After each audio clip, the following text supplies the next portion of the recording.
새로운 친구들이 많아서 쌤 이름이랑 번호를 좀 알려줄게요. 지금 저장해놔.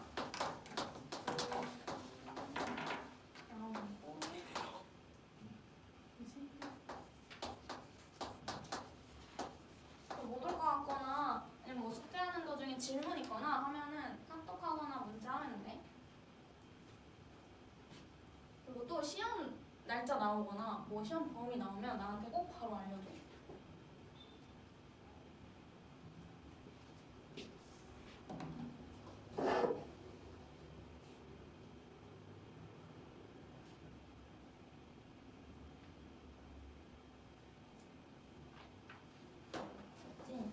자, 우리 한번 오늘 어디 범위 할지를 같이 보려고 하는데 사실 작년에 1년 동안 배우던 걸 우리 한 학기 동안 끝내야 되잖아. 그래서 진짜 빡세거든?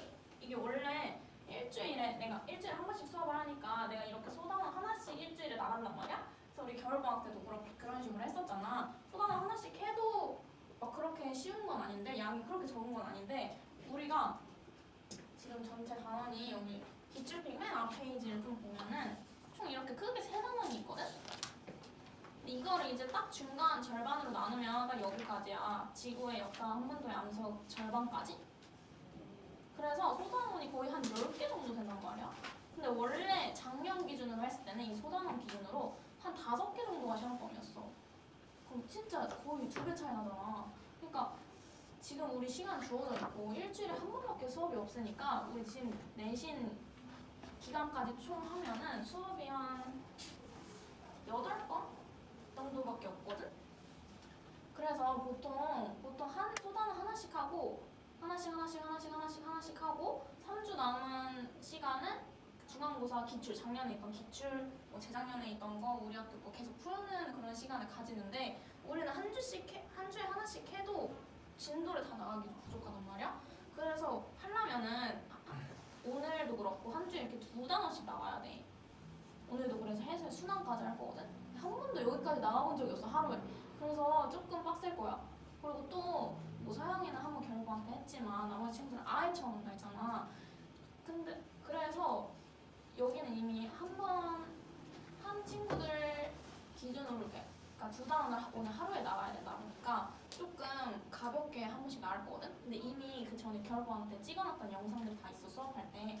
한 주에 한 단원씩 할 때. 그래서 내가 특히 이 부분이 약하다 하면은 영상 다 보내줄 테니까 그것만 좀 따로 보고 어쨌든 오늘은 이 2단원을 하루에 다 해야 되기 때문에 조금 빠르게 나갈게. 그리고 여기는 사실 그렇게 어려운 파트는 아니고 통합과학 때 배웠던 내용이 조금 많이 겹쳐가지고 어쨌든 이렇게 2단원씩 해서 5주 동안 하고 나머지 3주는 기출 푸는 걸로. 그래도 최소 한 2, 3주는 기출을 풀어야지 시험을 잘 맞을 수 있기 때문에 그렇게 하도록 할게. 영미고는 시험이 없어서 시험이 어떻게 될지 모르겠어가지고 일단은 그때 봐서 하자. 수행평가 같은 게 있으면 그거 위주로 더 하고. 그래서 보통 한 단원은 1교시, 2교시 나눠서 하는데 오늘은 1교시 동안 해수의 성질 나가고 2교시에 해수의 수능 나갈게. 일단은 다시 완자로 돌아와서 해수의 성질부터 펴보자. 숙제가 많을 수밖에 없어. 완자 또 2파트 다 끝내야 되고 기출표까지도 2파트 다 끝내야 돼가지고 이제는 좀 결과는 다르니까 좀 많더라고. 우리 어차피 일주일에 한 번밖에 안 오니까 열심히 해오자. 그리고 완자는 내용이 좀 쉬워가지고 서영이는 뭐 틀린 것만 봐도 되고 TP 위주로 풀어도 돼. 한 번 했으니까. 그래서 완자 해수의 성질 한번 보면요.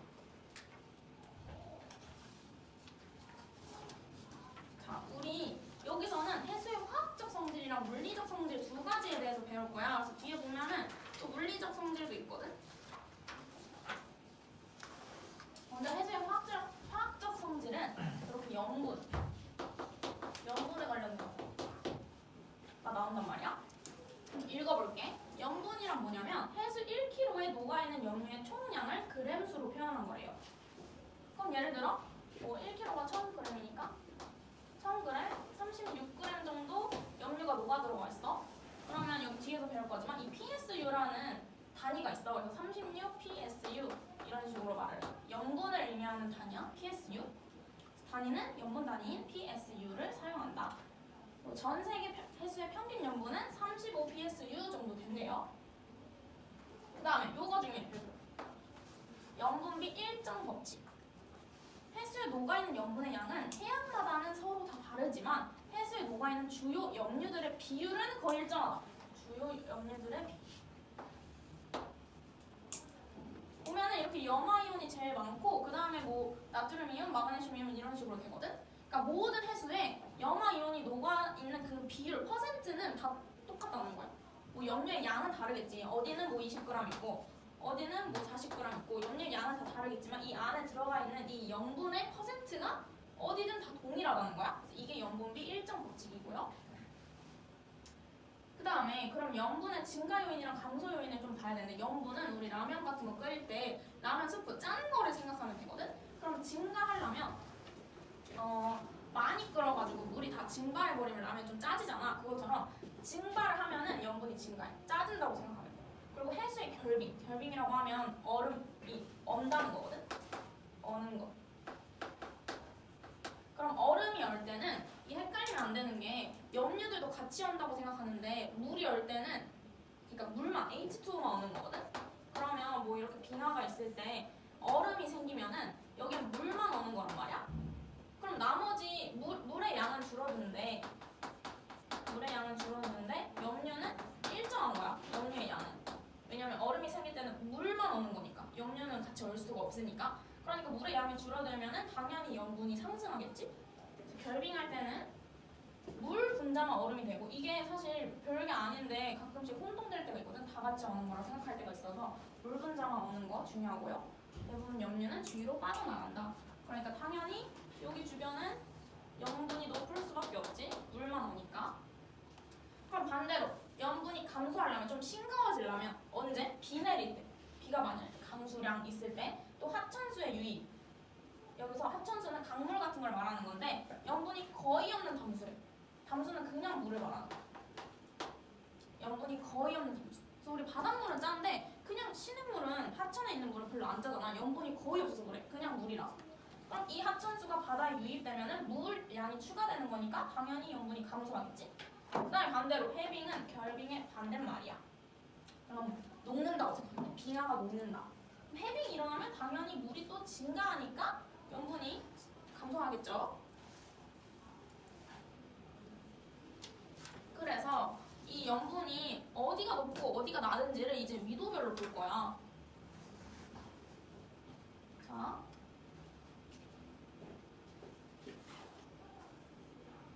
좀 이렇게 되는데 이거는 사실 여기는 앞에서 원래 대기대전환 파트를 배우고 배워가지고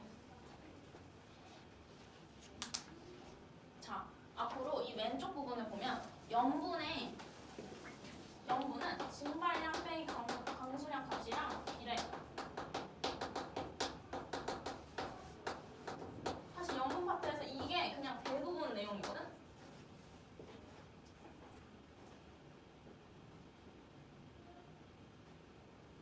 자, 아까 말했잖아. 증발량이 많으면 염분이 높다고. 그러니까 요게 많으면 이 전체 값이 커지니까 염분이 높아지는 거야. 그 다음에 강수량이 많으면 물이 많은 거니까 싱거워지잖아. 염분이 낮아지잖아. 그럼 이 값이 크면은 이 전체 값은 빼기니까 작아지잖아. 그러니까 염분은 작아진단 말이야. 그래서 이런 비율을 가지거든. 여기 한번 읽어보면 표준 염분 분포는 대체로 증발량 빼기 강수량 분포랑 비슷. 일단 여기까지. 그래서 실제 증발량 빼기 강수량을 위도별로 체크한 게 이런 모양이고 그 다음에 표층 염분도 이렇게 모양이 되어 있지. 근데 지금 표층 염분은 여기 파란색 모양이고 증발량 빼기 강수량은 빨간색이야. 지금 거의 비슷하지? 근데 비슷하지만 지금 극해요. 위도 80도, 뭐 90도 이렇게 극지방은 뭔가 다르잖아. 얘는 이렇게 올라가는데 얘는 여기고 얘는 이렇게 되는데 여기 뭐 이렇게 다르잖아. 이 이유가 뭐냐면 극지방에서는 증발이나 강수량이 거의 없어. 비도 거의 안 내리고 증발도 거의 안 된단 말이야. 그래서 이 값이 거의 의미가 없어. 여기서는 어떤 요인의 영향을 더 많이 받냐면 빙하의 해빙과 결빙. 그러니까 우리 증가 요인과 감소 요인이 두 개씩 있었잖아. 증발과 결빙, 강수와 해빙 이렇게 두 개씩 있었는데 증발이랑 강수 영향을 많이 받는 거는 극지방 말고 그냥 여기 중위도 지역, 뭐 적도부터 60도 한 요 정도가 증발량과 강수량 요인을 많이 받고, 왜냐면 여기는 빙하가 거의 없잖아. 거의 영향이 크면 없잖아. 그러니까 해빙과 결빙은 거의 영향을 안 끼치는데 극지방에서는 빙하가 있기 때문에 빙하의 해빙과 결빙이 영향을 받아. 그래서 요 식을 따르지 않아. 보면은 완전 다르지. 그래서 여기는 이제 특별히 다르게 외워줘야 돼. 여기 가운데는 증발량 빼기 강수량 같지만 극지방은 조금 다르다. 이렇게 알아주고요. 그래서 뭐 왼쪽 위에도 그냥 읽어보면 되고, 높은 곳은 증발량이 강수량보다 많은 곳, 결빙이 일어나는 곳, 낮은 곳은 증발량이 강수량보다 작고 합천수 생기고 해빙이 일어나는 곳. 오늘 제일 중요한 거 이거야. 2개 외우는 거. 그 다음에 그러면 대체 어디서 염분이 높고 어디서 낮냐, 이걸 지금 보면은 특징 볼게.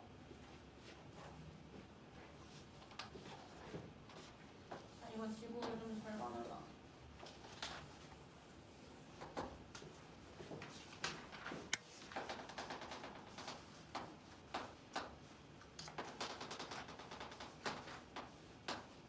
이거 그냥 뭐 이 빈 곳에다 조그맣게 적어놔. 뭐 위에다가 적어도 되고.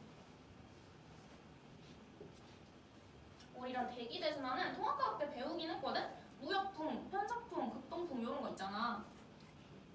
지금 일단은 이 염분을 하기 위해서 간단하게만 하면은, 일단 이 적도에서는 상승 기류가 엄청나. 왜냐면 온도가 높기 때문에 모든 이런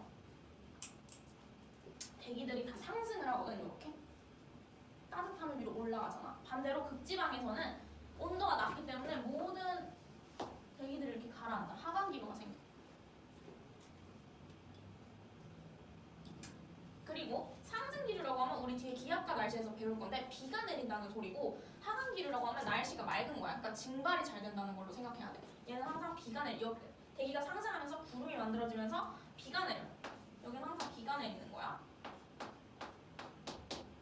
그래서 대기대순환이 어떤 식으로 되냐면, 원래 지구가 자전을 안 하면 적도에서 상승하고 극지방에서 하강하면서 이렇게 크게 하나의 세포를 이룬다고 하는데, 지금 지구가 자전을 하니까 전향력 때문에 이렇게 가다가 한번 꺾여. 그래서 이렇게 가다가 30도에서 꺾여서 다시 내려와. 이렇게. 이런 느낌. 이거를 안 보고 그냥 그릴 수 있어야 돼, 스스로. 그다음 여기는 다시 이렇게 위로 올라와서 이렇게. 사실 이 양끝만 이렇게 화살표로 그려주면 나머지는 그냥 화살표로 이렇게 연결만 하면 돼서 어렵지 않거든. 여기는 이렇게 가고 이런 식으로 내려오지.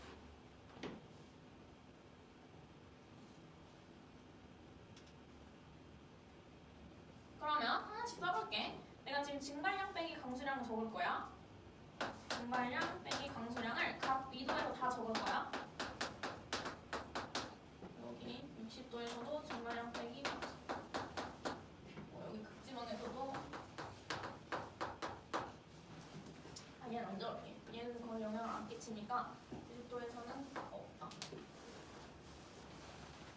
그럼 여기서는 지금 상승 기류가 생기니까 비교적 강수량이 훨씬 많아. 강수량이 훨씬 많아. 그러면 이 전체 값은 마이너스 값이겠지? 그럼 염분이 낮은 편일 거야. 이거 적도역에서 보면 돼. 저압대가 위치하여 있어서, 저압대는 이제 상승 기류가 잘 생기는 저기압대라고 생각하면 되거든. 강수량이 증발량보다 많음으로 표층 염분이 낮게 나타난다. 다음, 위도 30도. 우리나라 부근이지? 그래서 중요해. 항상 우리나라 기준으로 많이 봐야 돼. 30도 부근은 이렇게 보면은 하강 기류가 생기지. 하강 기류라고 하면 고기압이거든. 이거 뒤에서 또 배워. 고압대가 위치하여 맑고 건조한 날씨가 지속되므로, 이 말은 증발량이 많다는 거야. 상대적으로 증발량이 강수량보다 많아서 표층 염분이 높게 측정된다. 얘는 증발량이 많아. 그래서 얘를 따라서 결국은 염분이 어떻게 되는지까지를 알아야 되는 거야.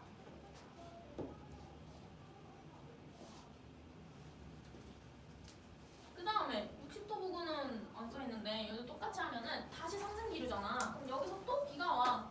그래서 또 비 잘 내려. 그러면 다시 강수량이 많아지니까 증배가는 적어지죠. 그래서 염분도 낮아지고. 그 다음에 마지막으로 이 극해역은 남반구랑 북극남극이 다르거든. 그래서 각각 기억해주면 되고, 얘는 증배 강의 영향을 거의 안 받아가지고 그냥 읽어보면 돼. 극해역 보면은 빙하가 녹는 해역은 표층 염분이 낮고 그러니까 해역마다 다 다른 거야. 그냥 아예 북극이 더 염분이 높다 낮다 이렇게 할 수가 없고 북극에서도 어디 지역마다 다 염분이 다 달라. 빙하에 따라서. 녹는 해역은 당연히 해빙되니까 물이 많아져서 염분 낮아지고 결빙이 일어나는 해역은 표층 염분이 높게 나타난다. 그 다음에 요거는 잘 안 나오는데 그냥 내신 하니까 내신 할 때는 기억해줘야 돼. 대서양 해역. 여긴 이제 특이하게 염분이 높은 지중해수 등의 유입이 있대요. 대서양에는. 그래서 태평양보다 염분이 높다. 이거 둘이 비교하는 거 가끔씩 나오거든. 대서양이 태평양보다 염분 높다. 왜냐면 염분이 높은 지중해수가 대서양으로 들어간대. 그 다음에 또 중요한 거. 대륙 주변의 연안 해역. 그러니까 뭐 우리나라 이렇게 있으면 우리나라 주변에 한 요 정도 바다? 여기를 말하는 거야. 그리고 태평양 대양의 중심 뭐 이런 데도 있겠지? 여기랑 비교를 했을 때 여기가 염분이 훨씬 낮다는 거야. 왜냐면 아까 염분의 감소 요인 중에 하천수의 유입이 있었잖아. 하천수가 유입이 되려면 대륙 근처에 있어야 돼. 강물 이렇게 타고 내려와서 바다로 가는 거니까 이 주변은 항상 염분이 좀 낮다는 거. 육지로부터 하천수가 유입되므로 대양의 중심 해역보다 표층 염분이 낮다. 그래서 뭐 이렇게 A, B라고 하고 둘이 염분 비교하는 거 나오거든? 알아두면 돼.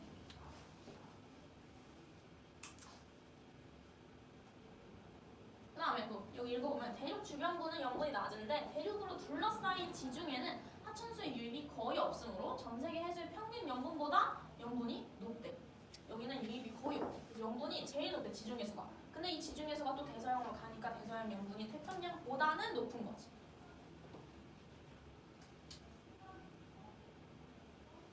그래서 이것도 그냥 통합학 시간에 했지만 간단하게 해보면 그래서 이 지표로 흐르는 대기는 북에서 남으로 이렇게 흐르잖아. 근데 항상 북반구는 자전하기 때문에 전향력 때문에 오른쪽으로 꺾여 바람 모양이. 그래서 이렇게 흘렀지. 그러니까 오른쪽으로 이 화살표 방향이 오른쪽으로 꺾이는 건데 얘는 이렇게 오니까 여기서 오른쪽으로 꺾이면 이렇게 되는 거지. 그치? 그래서 요 바람을 무역풍이라고 하고 이제 우리 바로 뒤에 순환에서 또 할 거라서 알아둬야 돼. 이미 다 배웠어 근데. 얘는 바람이 여기로 가잖아. 지표 위로 올라가잖아. 근데 오른쪽으로 꺾이니까 이렇게. 그리고 남반구는 내가 안 그려줬지만 그냥 데칼코마니로 찍으면 돼. 완전 똑같아. 대칭이야. 그 다음에 마찬가지로 여기는 여기 0도부터 30도대랑 똑같겠지? 내려오는데 오른쪽으로 꺾이는 거. 무역풍, 편서풍, 극동풍이라고 불렀죠? 근데 우리나라는 편서풍대에 위치해 있기 때문에 얘가 엄청 중요합니다. 편서풍. 서에서 동으로 부는 바람. 그래서 이 왼쪽에 적혀있는 게 내가 방금 그냥 그린 거야. 지구 규모의 대기 대순환이 요 그림이거든. 대기 대순환에서 대기가 상승하는 적도랑 위도 60도, 적도랑 60도 부분은 저압대, 저기압이 생겨서 비가 내리고 그다음에 대기가 하강하는 위도 30도 부분에서는 고압대가 형성된다. 그러니까 하강기류가 생겨가지고 주로 증발을 많이 한다. 이렇게 마지막 그림 보면은 지금 강수량의 증발량 분포를 나타낸 건데 얘는 염분 그림이고 얘는 강수량 증발량 그래프야. 보면은 얘는 징백이 강이 아니라 각각 따로따로 나타낸 거야. 보면은 여기 강수량이 제일 많은 거 알 수 있고 그 다음에 또 여기 많지? 0도랑 60도. 그 다음에 증발량은 0도랑 60도에선 적고 여기 30도에서 많은 거 확인할 수 있지? 어디서 뭐가 제일 많고 이런 것만 기억하면 돼. 그래서 결국 이 위도에서는 염분이 어떻다. 그러니까 이런 염분 PSU로도 나올 때 있는데 빨간색일수록 염분이 높은 거야. 직접 확인해보면 돼. 0도에서는 조금 하얀색이다가 여기 30도 부분에서 제일 빨간색이지? 그 다음에 다시 60도 부분에서 조금 색깔이 연해졌지? 이거 확인할 수 있어. 보면은 색깔 제일 진한 부분이 다 30도 부분이야. 징백의 강값이 가장 크니까. 그다음 용존기체. 용존기체라고 하면 해수 속에 녹아있는 질소, 산소, 이산화탄소 등 여러 가지 기체를 의미합니다. 기체 용해도 읽어보자. 용해도 마지막 오른쪽 하단에 있는데 일정한 온도에서 물질이 액체에 녹을 수 있는 최대의 양을 용해도라고 한대. 용해도를 보면은 기체마다 용해도가 다 달라. 어떤 기체는 물에 잘 녹고 어떤 기체는 좀 못 녹고. 근데 이거는 다 동일해. 어떨수록? 수온이 낮을수록 염분이 낮을수록 수압이 높을수록 용해도가 증가. 이렇게 쓸게요.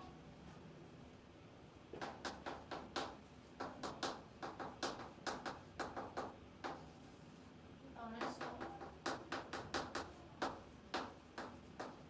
자, 용해도 파트에서는 요것만 기억하면 됩니다. 아까 염분 파트에서는 징 빼기 강, 증발량이 어떻고 강수량이 어떻고, 용해도에서는 수압, 수온, 염분에 따라서 용해도가 어떻게 변하는지. 이거는 그냥 간단하게 사이다만 생각해봐도 돼요. 우리 탄산음료 밖에 내놓는 거랑 냉장고에 넣어놓는 거 비교했을 때 냉장고에 넣어놨을 때 탄산이 덜 빠지잖아. 그 이유가 수온이 낮을수록 탄산이 잘 녹아서 물에. 그 다음에 수압. 우리 뚜껑 꼭 닫아놔야 되잖아. 그치? 뚜껑 열어놓으면 탄산 다 빠져나가잖아. 그리고 수압도 높을수록 용해도가 높습니다. 그래서 기체는 수온이 낮은 상태에서 물속에 잘 녹아든대. 그래서 뒤에서 할 건데 한류랑 난류라는 게 있어. 한류는 차가운 물의 흐름이고 난류는 따뜻한 물의 흐름인데, 그럼 한류가 난류보다 용전 산소량이 많대. 차가운 물에 조금 더 잘 녹아든다는 거야, 기체가. 그 다음에 이산화탄소는 산소보다 물에 잘 녹고, 이것도 중요합니다. 왜냐면 이제 용존 기체는 이산화탄소랑 산소밖에 안 해. 이산화탄소가 용해도는 이산화탄소가 산소보다 큽니다.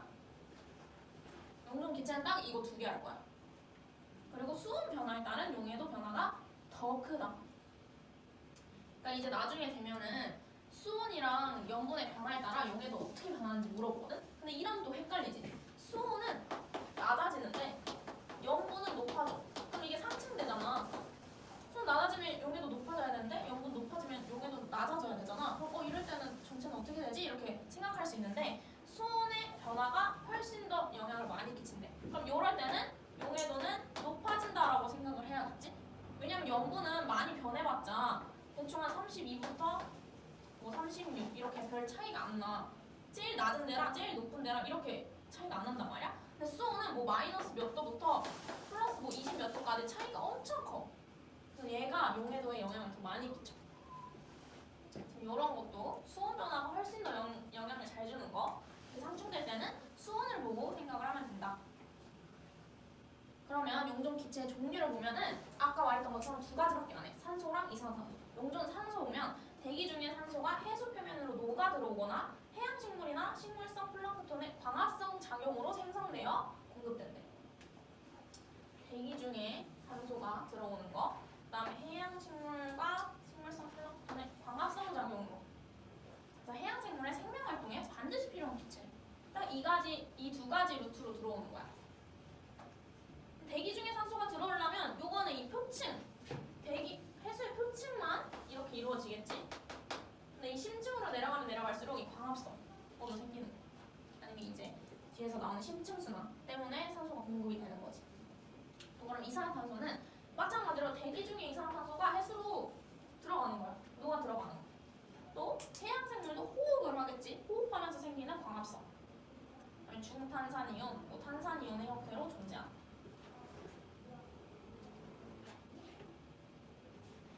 그래서 요 그래프가 중요한데, 자, 이 두 개 그래프를 완전 외워줘야 돼. 이산화탄소랑 산소량은 이 수심에 따라서 양이 어떤 식으로 변하는지. 자, 일단 표층 부분. 표층은 산소량 많아. 왜냐면 바로 이제 대기랑 접해 있으니까 산소가 바로 들어오는 거야. 그 다음에 또 식물성 플랑크톤의 강합성 작용으로 산소가 또 공급된대. 플랑크톤은 좀 수심이 얕은 곳에 있기 때문에 이 부분에서 산소가 제일 많대.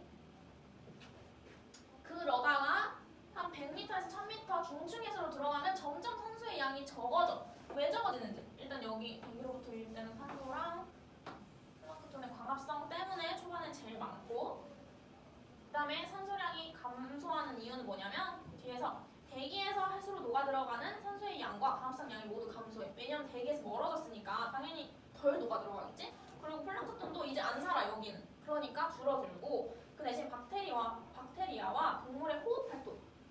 얘네들이 호흡을 하잖아. 그럼 다시 산소를 먹어. 그렇기 때문에 산소가 줄어들어. 박테리아와 동물의 호흡 활동. 그 다음에 사체 분해. 분해자들이 산체를 분해하는데 이때 산소를 사용해. 그래서 산소가 다시 줄다가 다시 어느 시점부터 증가해. 또 심층은 다시 산소가 증가해. 수심이 깊어질수록 산소를 사용하는 동물의 수가 다시 줄어든대. 호흡을 안 하는데 잘. 산소가 풍부하게 녹아있는 극해역에 표층 해수가 시외로 공급되기 때문이다. 뒤에서 이제 심층순환이라는 거 배울 텐데 이거는 뭐 뒤에서 볼게. 극해역이랑 이렇게 섞이면서 표층에 있는 해수가 침강을 하면서 심층으로 내려가기 때문에 그 표층에 있는 해수의 산소가 심층으로 내려가는 거야. 그 뜻이야. 그래서 산소, 용존 산소량은 기억해야 돼. 처음에 많았다가 적었다가 다시 증가한다. 그리고 왜 많고 왜 적고 왜 증가하는지까지 다 기억을 해주면 돼. 그 다음에 이산화탄소량은 또 처음부터 보면 조금 다르지. 이산화탄소량 처음에는 매우 적대. 해양식물과 식물성 플랑크톤의 광합성 작용으로 이산화탄소 사용되기 때문에 얘랑 똑같은 이유잖아. 근데 얘는 사용을 하니까 이산화탄소가 적겠죠. 광합성 작용. 그 다음에 다시 증가해. 왜냐면 이제 생물의 호흡과 사체분해 과정 마찬가지야. 산소를 쓰니까 이산화탄소가 나오겠죠. 그래서 얘는 증가해. 산소랑 거의 반대지. 그 다음에 증가했으니까 이제 얘는 다시 감소해야 되는 거 아닌가 하는데 용존 이산탄소량 계속 증가해. 왜냐면 수심이 깊어질수록 광합성량 줄어들고 수온은 낮아지고 수압은 커져. 그럼 지금 이 조건이 다 용해도가 커지는 조건이잖아. 그리고 특히 이산화탄소는 산소보다도 더 잘 녹아. 용해도 더 크다고 했었어. 기체 용해도가 증가함으로 생명활동으로 생성된 이산화탄소가 그대로 높기 때문이다. 그래서 심층으로 가면은 산소도 이산화탄소도 둘 다 많아진다. 여기서 제일 주의해야 될 건 뭐냐면 이산화탄소가 산소보다 용해도가 훨씬 컸어. 그러니까 모든 해역에 이산화탄소가 훨씬 많이 녹아 들어가 있는 거야. 그러면 산소가 많은 구간이랑 이산화탄소가 적은 구간 이렇게 둘을 비교할 수 있어. 그럼 그냥 아무 생각 없이 생각하면 이산화탄소의 양이 더 적다라고 대답을 할 수가 있잖아. 근데 이산화탄소의 용해도가 훨씬 크기 때문에 여기서는 비교적으로 작아도 산소보다는 많아. 그럼 지금 가로축 보면은 얘는 45부터 54인데 0부터 10이잖아. 둘이 아예 단위 자체가 다르거든. 그러니까 어느 구간에서든 항상 이산화탄소 용해도가 훨씬 높기 때문에 더 많이 녹아 들어가 있는 거야. 이게 회의콜 많이 당해. 산소가 많을 때랑 이산화탄소 적을 때랑 비교하면서 이산화탄소 양이 더 적다 이러면 다 맞다고 하거든. 아닙니다. 이산화탄소 항상 많아. 그래서 여기 용존 기체는 이 파트만 중요하게 보면 돼. 오른쪽 한번 볼게. 여기 오른쪽 우리나라 주변 해양의 염분 분포 이것도 이제 가끔씩 나옵니다. 2월이랑 8월 그러니까 겨울이랑 여름에 염분이 어떻게 되는지를 표시한 거겠죠? 지금 보면은 동해랑 황해랑 비교한대. 동해보다 황해의 염분이 낮대. 지금 보면 동해 오른쪽은 진한데 왼쪽은 좀 흐리잖아. 읽어보면 우리나라의 중국의 하천수 대부분이 황해로 유입돼. 항상 대륙 주변은 염분이 낮다 했잖아. 지금 여기 보면 대륙으로 다 막혀있지. 염분이 더 낮은 거야. 그래서 기본적으로 황해가 동해보다 염분 낮고 그 다음에 또 겨울이랑 여름이랑 그러니까 계절이랑 또 비교할 때가 있어. 겨울보다 여름에 염분이 낮다. 이것도 간단하게 생각하면 염분은 징백이 강이잖아. 우리 여름에 비 많이 내리지. 그럼 당연히 염분이 낮을 수밖에 없어. 여름철에는 강수량이 많아서 하천수의 유입이 증가하기 때문이다. 이건 그냥 좀만 생각해봐도 다 할 수 있고 뭐 기체 용해도 밑에 읽어보면 용해도 온도가 낮을수록 많이 녹고 수온이 높을수록 녹아있는 산소와 이산탄소 양은 적어진다. 또 해양 산성어는 이산화탄소가 해양이 많아졌다는 소리입니다. 그래서 이렇게 우리 화학적 성질을 빨리 끝냈고 물리적 성질을 볼게요. 자, 해수의 화학적 성질에서는 염분이랑 용해도 두 개 있고 염분은 진백이 강의 영향을 받는데 극지방에서만 빙하의 해빙 결빙 영향을 받는다 했어. 그 다음에 용해도는 수온이 낮고 염분이 높고 그 다음에 수압이 높을수록 잘 녹는다고 했고 이산화탄소가 산소보다 훨씬 더 잘 녹으니까 모든 지역에서 다 이산화탄소가 더 많다는 거 그것만 기억해주면 됩니다. 물리적 성질을 보면 이제 여기서는 수온이 나와. 수온. 얘는 그래도 직관적으로 우리가 너무 잘 아는 거라서 어렵지 않거든? 우리 그냥 알잖아. 기본적으로 적도에서 온도가 높고 극지방으로 갈수록 온도 낮아지는 거 그냥 그거야. 수온 보면은 해수의 온도를 의미하고 물리적 성질 중에 가장 기본적인 요소래. 그래서 수온의 변화 요인은 해양 국사 에너지량의 영향을 가장 많이 받는다. 당연하죠. 가운데 적도 지방은 완전 이렇게 일직선으로 들어오니까 해양 국사 에너지가 제일 많아서 온도가 높은 거고 극지방은 거의 사선으로 이렇게 너무 멀리 있으니까 태양폭사 에너지량이 좀 감소하겠죠. 그래서 이제 밑에 그림 보면 등수원선이 나타나 있는데 거의 나란하게 배치가 되어 있지. 잠깐만요. 이렇게 이 그림을 보면 되는데 수온에 따른 그런 같은 수온끼리 연결한 거를 이제 등수원선이라고 하거든. 1번 보면은 등수원선의 분모는 위도와 대체로 나란하대. 그러니까 왜냐면 위도에 따라서 수온이 다르니까 대체로 나란하지. 표층수원은 태양 복사 에너지의 영향을 받기 때문이다. 얘 때문에 기본적으로 등수원선의 분포는 나란해. 근데 기본적으로 나란하지만 완전히 일자는 아니야. 조금씩 이렇게 구불구불 되어 있잖아. 그걸 지금 보면은 일단 2번 표층수원은 저위도에서 고위도로 갈수록 낮아진다. 저위도에서 고위도로 갈수록 단위 넓이당 지표면에 도달하는 태양 복사 에너지량이 적어지기 때문이다. 이건 이거 오른쪽 얘기죠. 그 다음에 계절에 따른 수온 변화는 대양의 중심부보다 대륙 연안 지역에서 더 크다. 이거 당연하지. 우리 뭐 중학교 때 비열 같은 거 배웠잖아. 대륙은 빨리 데워지고 빨리 식고 해양은 조금 더 늦게 데워지고 늦게 식고. 그러니까 해양이 비열이 훨씬 높았지. 그럼 대륙 주변이 당연히 수온 변화가 더 클 수밖에 없어. 해양보다. 이건 해양을 말하는 거고 이건 대륙 주변. 대륙은 해양보다 비열이 작아서 계절에 따른 온도 변화가 더 크다. 그 다음에 4번 해류나 용승 등의 영향을 받는 곳은 등수원선의 위도가 나란하지 않다. 해류라고 하면 우리 아까 말했던 난류랑 한류 이런 거 말하는 거거든. 내가 말했잖아. 난류는 따뜻한 물의 흐름이고 한류는 차가운 해수의 흐름을 말하는 거야. 난류가 흐르는 지역은 예를 들어 이런 데를 여기서 난류가 이렇게 흐른다고 하면은 같은 위도라고 함에도 여기는 한류가 흐른단 말이야. 여기랑 여기랑 같은 위도임에도 난류를 흐르는 데가 훨씬 더 온도가 높다는 거야. 완전히 동일하지 않다는 거야. 위도에 따라서. 그 다음에 용승은 아래에 해수에 있는 차가운 물이 위로 올라오는 그런 현상이거든. 그러면 당연히 같은 위도라도 용승 지역은 심층에 있는 차가운 에서 위로 올라왔기 때문에 조금 더 온도가 낮을 수밖에 없어. 그래서 이런 곳은 특히 위도랑 나란하지는 않다. 동일한 위도에서 난류의 영향을 받는 대양의 서안이 한류의 영향을 받는 대양의 동안보다 수온이 높기 때문이다. 지금 이거 말하는 거야. 태평양의 서안이랑 동안. 바로 다음 시간에 할 거야. 여기서 난류가 흐르고 여기서 한류가 흘러. 그래서 온도가 달라. 그 다음에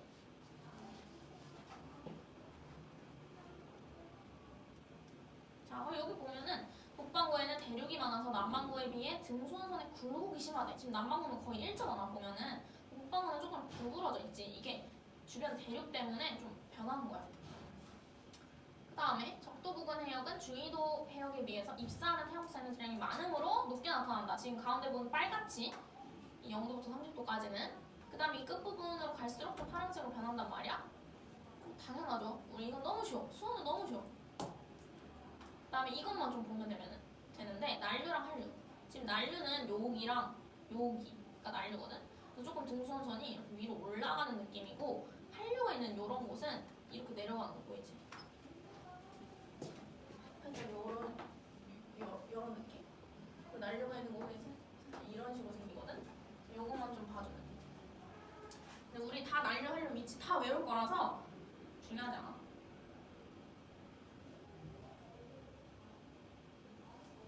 자, 그 다음에 해수의 연직 수온 분포.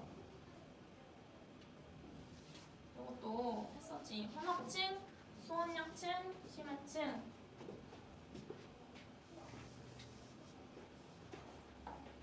자, 해수 표면에 입사된 태양폭사 에너지량 중에서 해수에 흡수되는 양은 수심이 깊어질수록 급격히 감소한다. 그럼 심층으로 가면 갈수록 당연히 수온이 낮아진다는 거죠. 이거 할 때 가장 많이 하는 게 이렇게 바구니에 뭐 물이 담아있다고 치면은 해수의 연직 분포를 이렇게 봤을 때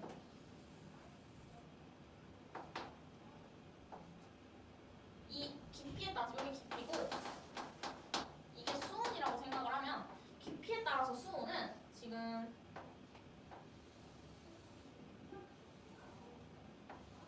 이렇게 되어 있을 거야. 그러니까 이 가장 위층이랑 뭐 아래쪽이랑 당연히 수온이 다 똑같을 수밖에 없지. 근데 만약에 여기에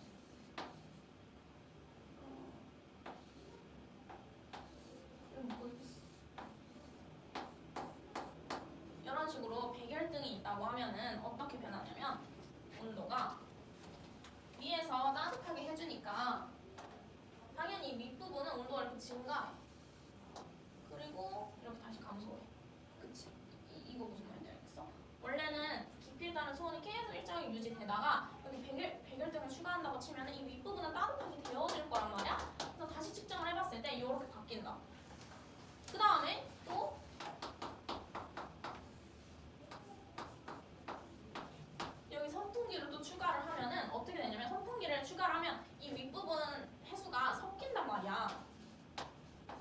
원래는 이렇게 깊이에 따라서 점점 제일 얕은 곳은 깊이 수온이 높았다가 점점 이렇게 수온이 낮아지잖아. 선풍기가 생기면은 여기 해수가 섞이기 때문에 수온이 일정한 부분이 생겨. 그래서 요렇게 변하게 돼. 지금 이 물이 지구의 해수라고 했을 때 선풍기는 바람, 백열등은 태양을 의미하는 거거든. 우리 햇빛이 있고 바람이 있으니까 해수의 연직 분포가 이런 식으로 생겼다는 거야. 그래서 항상 혼합층은 이렇게 수심이 얕을 때 수온 일정한 요 부분은 혼합층이라고 하거든. 그래서 항상 혼합층은 바람이랑 관련이 있어. 읽어보면은 태양 복사 에너지에 의한 가열로 수온이 높고 바람에 의한 혼합자인 거야. 그리고 바람이 세게 불수록 두껍게. 바람 세면 셀수록 이 부분이 이렇게 두껍다는 거야. 또 깊이에 따라서 수온이 거의 일정하다.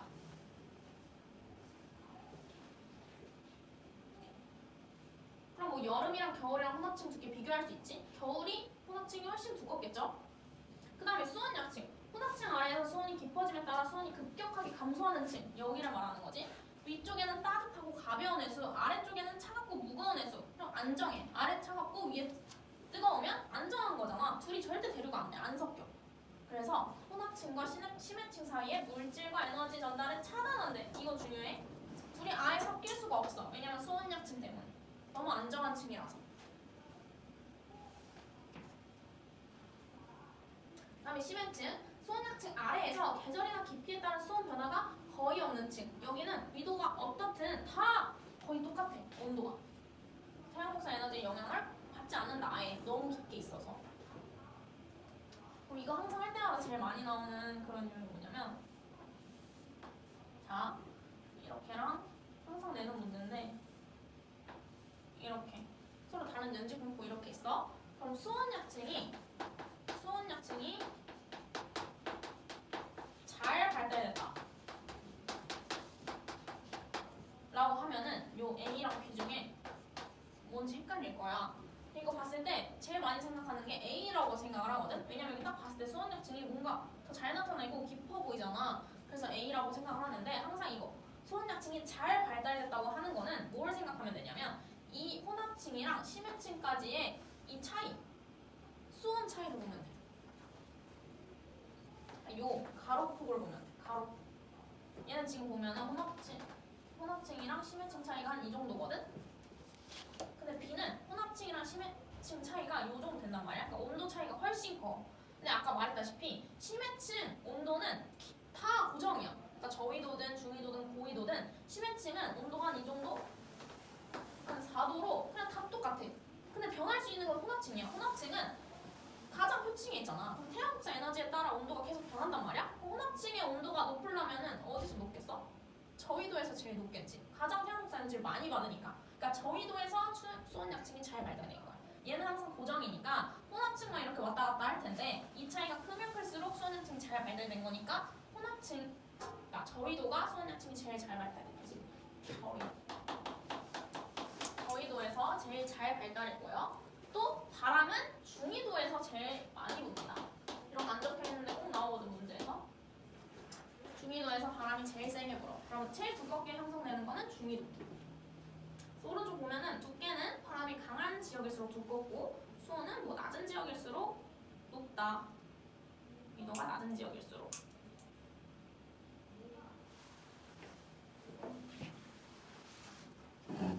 그래서 이렇게 보면요, 저위도는 수온이 높아서 온도 차이가 크므로 수온 약층이 잘 발달된다. 저위도.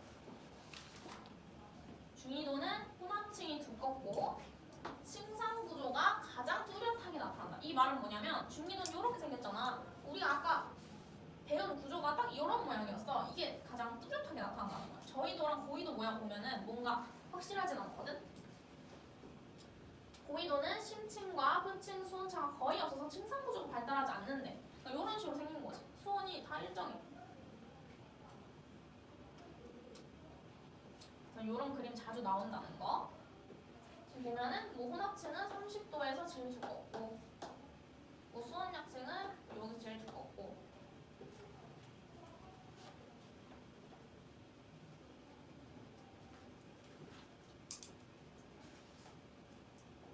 그 다음에 또 두 번째 물리적 요인은 밀도가 나오는데 밀도도 중요합니다. 우리가 지금 앞에서 수온이랑 염분 두 가지 배웠잖아. 이 수온이랑 염분의 값에 따라서 밀도 값이 변한단 말이야. 밀도에 영향을 주는 요인은 수온이 낮을수록 염분이 높을수록 수온이 낮고 염분이 높으면 밀도가 커진다.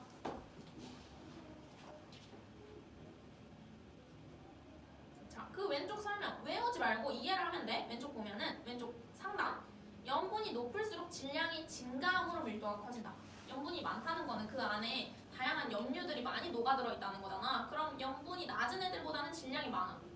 그냥 물보다는 염류의 질량이 더 크니까. 그래서 밀도가 커지고요. 그 다음에 수온은 높을수록 물이 팽창하여 부피가 커지므로 밀도가 작아진다. 밀도라는 게 부피분의 질량이잖아. 수온이 높으면 부피가 커져. 그럼 분모가 커지니까 전체는 작아지는 거지. 그래서 기억해주세요. 수온이 낮을수록 밀도 높고 염분이 높을수록 높다. 수압은 뭐 나올 때도 있고 안 나올 때도 있는데 당연히 수압도 생각해보면 이렇게 꽉꽉 뭉쳐놓은 게 밀도가 클 수밖에 없죠. 수압이 높을수록 밀도도 커진다. 그 다음에 해수의 밀도 분포 특징. 해수의 밀도 분포는 수온 분포와 반비례한다. 방금 했잖아. 수온이 낮을수록 밀도가 커진다. 그러면 둘은 반비례 관계겠죠. 실제로 보면은 수온 그래프가 이런 식으로 생기는데 위도에 따른 수온은 당연히 저위도에서 가장 높을 거고 끝으로 갈수록 이렇게 낮아지겠지 수온 분포가. 근데 밀도 분포를 보면은 완전 서로 이렇게 반비례라는 거야. 여기만 좀 다르지만 어쨌든 이렇게 완전 반비례야. 근데 아까 말했잖아. 우리 증발염병 강수량 할 때도 증뱅이 강이 염분이랑 비례라고 했는데도 따르지 않는 구간이 있었잖아. 여기도 마찬가지로 반비례인데 이 부분만 적용이 안 돼. 여기는 염분의 영향을 더 많이 받는 거야. 그러니까 밀도도 마찬가지로 대부분 수온의 영향을 받는데 이 끝부분만 염분의 영향을 받는 거야. 해수의 결빙, 해빙 같은 거. 극지방은 수온이 다 낮잖아. 그렇다고 밀도가 항상 높은 게 아니야. 이 극지방이니까 당연히 해수가 결빙되고 해빙될 거란 말이야. 그럼 결빙이 됐다고 생각을 해보면 염분이 높을 수밖에 없지? 그럼 밀도가 높아질 수도 있는 거야. 해빙됐다고 생각하면 밀도가 낮아질 수도 있는 거고. 그러니까 꼭 수온의 영향을 받는 게 아니야. 극지방은 항상.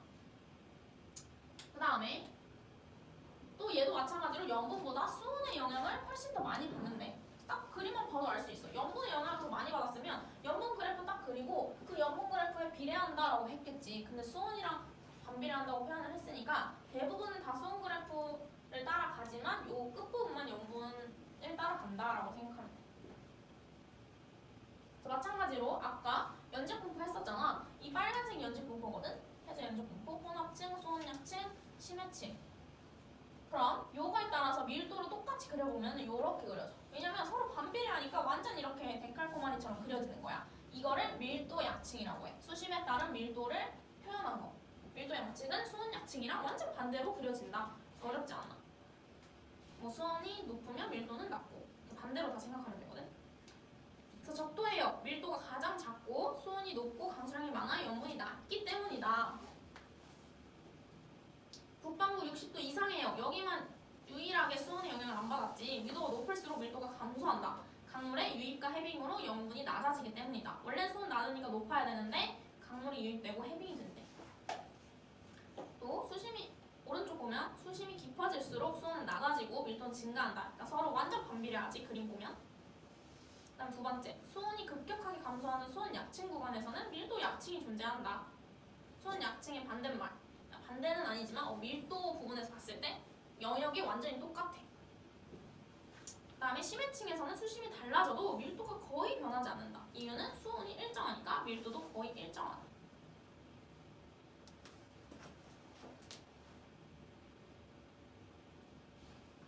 그 다음에 왼쪽 한번 읽어보면은 해수의 밀도와 해양의 순환 볼게.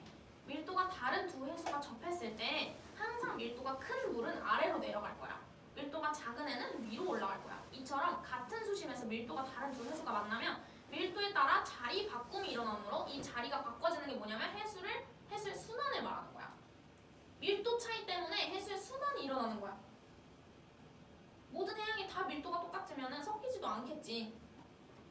북극 부근 해수의 밀도 보면 북극 부근에서는 육지에서 바다로 강물이 대량 유입되기 때문에 같은 위도의 남극 부근에 비해 표층 염분이 더 낮다. 아까 보면 남극은 영향을 안 받았었는데 북극만 이렇게 밀도랑 수온의 관계가 달랐잖아.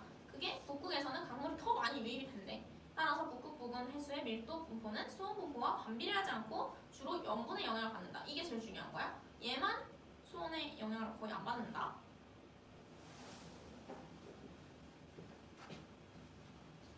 그 다음에 이제 마지막 여기 이제 제일 중요한 거지. 수온 염분도 TS고라고 하면은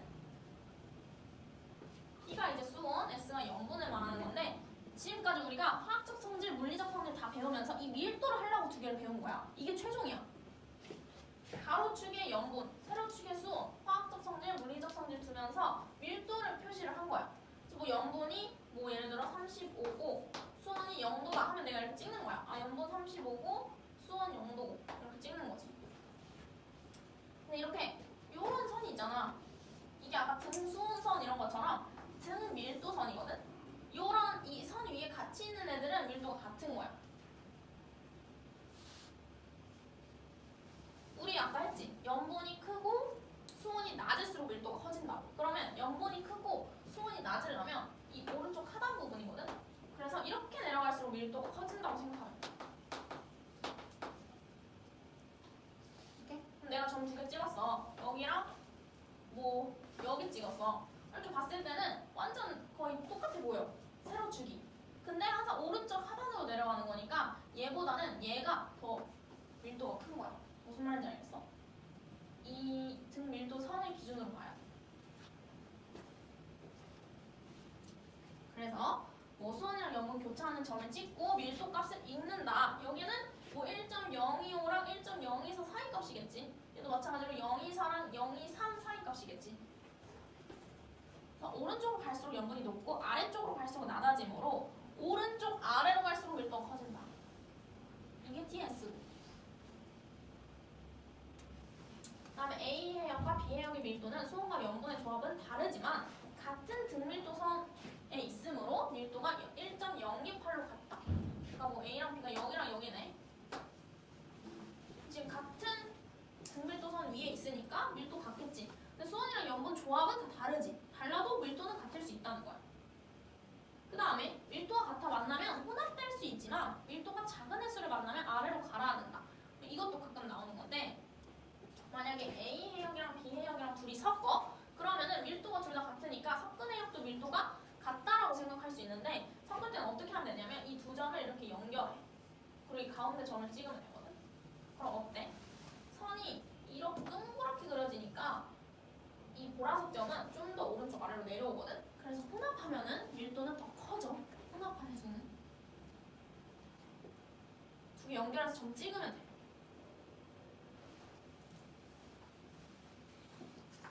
자, 그래서 일단은 여기까지 힘들게 지금 다 나갔어. 이거 원래 하루에 다 나가는 거거든. 이 파트를. 우리는 1교시에 다 나갔어.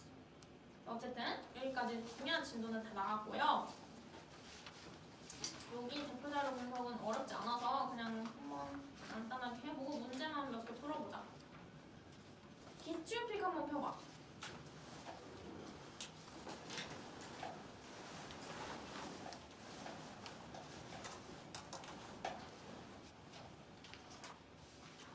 자, 여기 뭐 4, 5페이지는 알아서 채워보고 기출픽에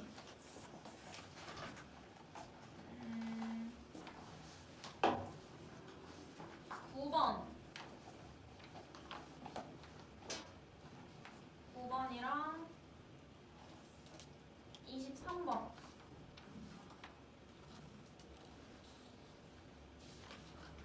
이렇게 해보자.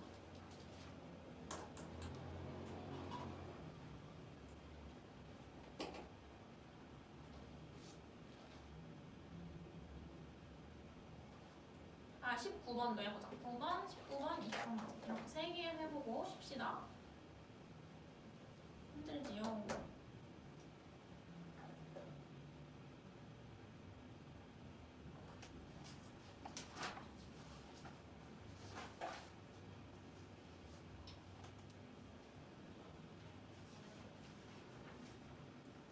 헷갈리면 먼저 가도 됩니다.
자, 어렵지 않아요.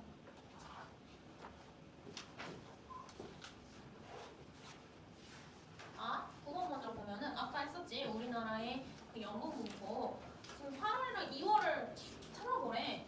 항상 지금 겨울은 증발량이 크고 여름은 강수량이 크니까 염분이 더 낮은 게 여름이겠죠? 지금 숫자 좀만 보면은 여기 34.8, 34, 뭐 34, 33 이렇게 되니까 염분이 여기가 훨씬 더 크네.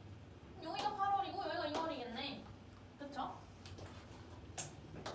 틀렸죠? 그 다음에 2월과 8월 모두 동해보다 황해의 표층염분이 더 낮다. 이거 아까 했었지. 황해는 중국, 옆에 중국이 있고 담수의 유입 때문에 염분이 훨씬 낮다고 했었지. 그다음에 표층염분은 육지에서 멀어질수록 대체로 낮아진다. 염분은 육지에서 가까울수록 담수의 유입 때문에 낮아졌지. 틀렸어. 2번.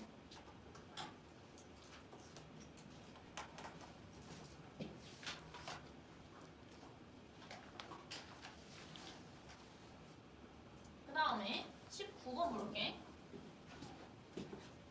지금 보면은 A, B, C 혼합층, 소원역층, 심해층이네. A층 혼합층에서는 혼합이 가장 활발하다. 그쵸? 바람 때문에. 혼합층에서는 저희도 해역일수록 두꺼워진다. 혼합층은 바람이 가장 많이 불수록 두꺼워지는데 중위도에서 제일 많이 불었었지. B층 수원약층은 저희도 해역일수록 잘 발달한다. 수원약층이 잘 발달한다는 것은 혼합층이랑 심해층 사이에 온도 차이가 크다는 건데, 그럼 당연히 혼합층의 온도가 큰 저희도에서 제일 잘 발달하겠지. B층의 깊이에 따른 수온 변화가 가장 크다.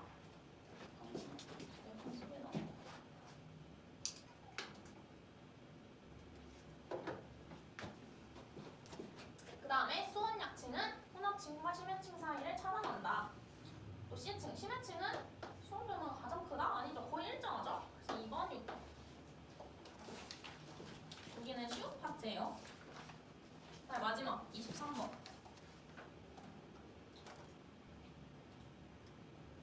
자, 이거 살짝 처음 보면은 어떻게 보는 건지 헷갈려하는 친구들이 많은데, 자, 말 그대로 가로축이 월이야, 월. 그리고 세로축이 수심이야. 그러면 그냥 뭐 2월일 때는 뭐 수심이 0도부터 50도까지 이렇게 있는데, 한 여기서는 16도였다가 여기 15도 찍고 계속 15도이다 이렇게 생각을 하면 되고, 얘는 뭐 9월에서는 26도였다가 25도 되고 24도 되고 23도 되고 이렇게 수심에 따라서 조금 수온 변화가 큰 거, 뭐 그런 식으로 생각을 하면 돼.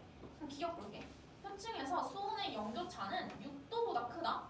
표층 보면은 지금 이렇게 되죠. 영교차면은 영교차가 뭐야? 가장 온도가 높은, 가장 높은 수온에서 가장 낮은 수온을 빼면 되는 거잖아. 지금 수온이 가장 높은 곳은 26도 정도 돼. 표층 부분을 봤을 때.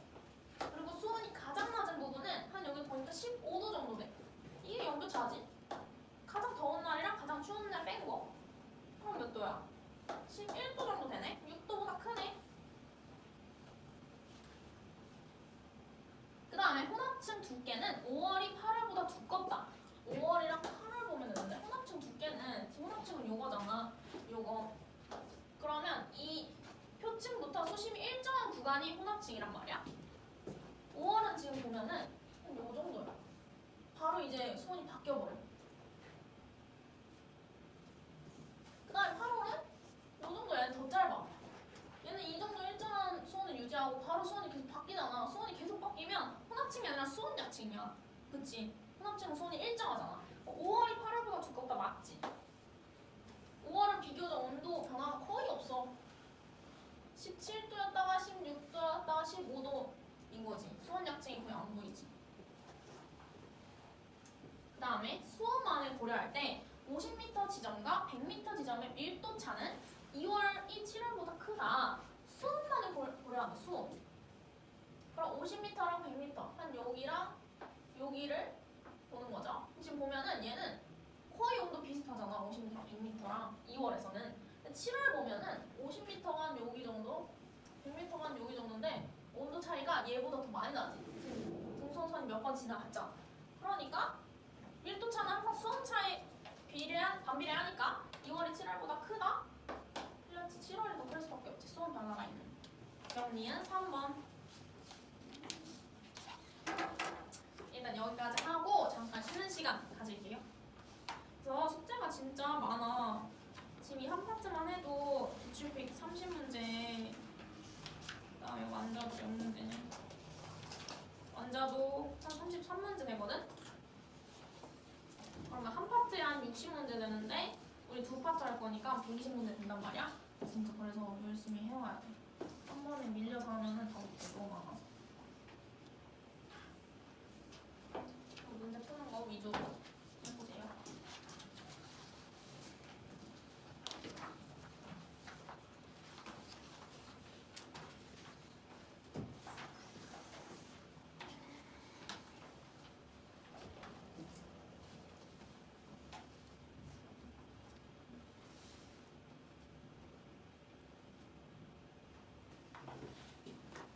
채연이는 또 다른 과목 들어? 물리 들어? 오늘 해? 토요일 반에? 일요일 이거 끝나고 아, 일요일 반. 봄이도 다른 과목 들어? 한명과 다 오늘? 빡세네. 집으로 시작하면 되구나. 자, 그러면 헬스 순환 한번 써봅시다. 여기가 암기량이 진짜 많아. 근데 어렵진 않거든? 그러니까 우리가 시간만 투자하고 외우면은 다 맞을 수 있는 파트라서. 근데 그 대신 외울 게 진짜 많아서 밀려서 외우지 말고 딱 이번 주 동안은 해수의 성질이랑 순환 다 외우고 가는 걸 목표로. 대기대순환으로 보면은 아까 했지만 요 그림이 대기대순환이거든? 읽어볼게. 전 지구적인 규모로 일어나는 대기의 순환이래. 그래서 0도부터 30도는 뭐 무역풍, 30도부터 60도는 편서풍, 60도부터 90도에는 뭐 극동풍 이렇게 흘렀었잖아. 이런 바람이 부는 이유가 뭐냐면 여기 일단 왼쪽 위도에 따른 에너지 불균형 때문이야. 이거 통합과학에 나왔었거든? 태양 복사 에너지가 이렇게 위도에 따라서 이렇게 분포가 되어 있거든? 그다음에 지구 복사 에너지는 이렇게. 태양 복사 에너지는 가시광선이니까 우리 눈에 보이지만 지구도 복사 에너지가 있단 말이야. 지구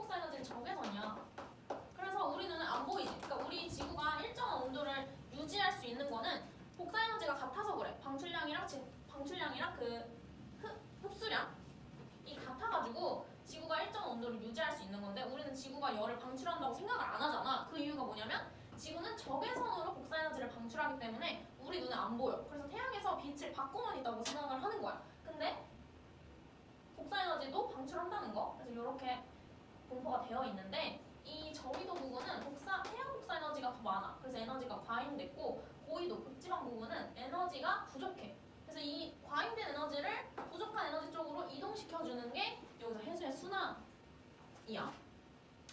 보면은 여기 읽어볼게. 왼쪽에 적도에서 위도 38도 지역은 태양 복사 에너지가 지구 복사 에너지보다 훨씬 더 많고 그래서 에너지 과잉이다. 38도부터 그까지는 지구 복사 에너지가 더 많아서 에너지 부족이다. 이 기준을 봐야 돼. 38도가 딱 지구 복사 에너지랑 태양 복사 에너지랑 같은 양이 같을 때. 이때 특징이 에너지 이동량이 가장 많다라고 합니다. 적어도 왜요? 에너지 이동량이 가장 많다. 왜냐하면 과잉된 에너지가 부족한 에너지 쪽으로 가려면 전부 다 38도 지점을 지나야 돼. 그치? 그러니까 에너지 이동량이 가장 많고 태양 복사 에너지는 단파 복사의 가시광선, 지구 복사 에너지는 장파 복사의 적외선. 그래서 우리는 안 보인다. 통과 시간에 한 거예요.